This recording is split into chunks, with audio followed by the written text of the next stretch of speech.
Welcome back. This is Wisconsin Shoe Guy, and today we're going to take a look at these shoes. This is a Wholecut Oxford from a company, P2P, which is no longer in business.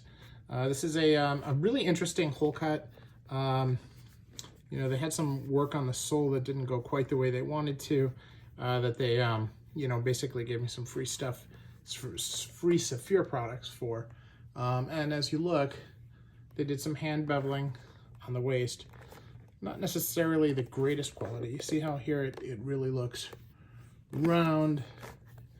Here has a really different look on it. Where it goes flat, it's kind of different on both sides, which I think is a little bit telling.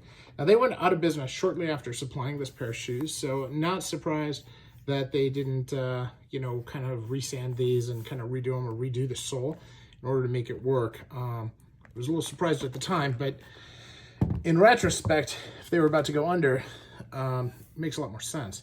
The wear on these has been pretty good, so whatever they used to dye them seemed to penetrate the sole quite a bit, which I like. I think that's pretty good. They did a great job on the toe plates, super smooth. And here, see, there's a little bit of a thing on the where it kind of moves up a little bit, so it's not quite as smooth. They didn't necessarily sand the top of that very well.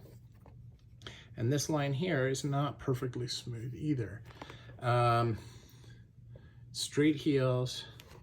Now, from a design perspective, the fit on these is not especially good, and part of that is because they use the VAS last as a base for creating their own lasts, and the VAS just doesn't fit me well.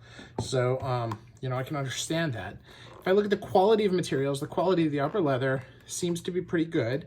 Judging from the softness of the tongue and the flexibility, it is actually pretty good. It has a really interesting patina. You can actually see the color change throughout it, which I like. I think that's really good. As I said, there's some quality issues on the sole and on the waist. The finishing here is not really all that good. For an $850 shoe, it's not really on par with some of the others, which may be part of why they didn't make it. Now, when I first got them, I was excited and really just excited to have a new brand that was, trying to give it a go. And I understand, in many ways why they probably didn't make it.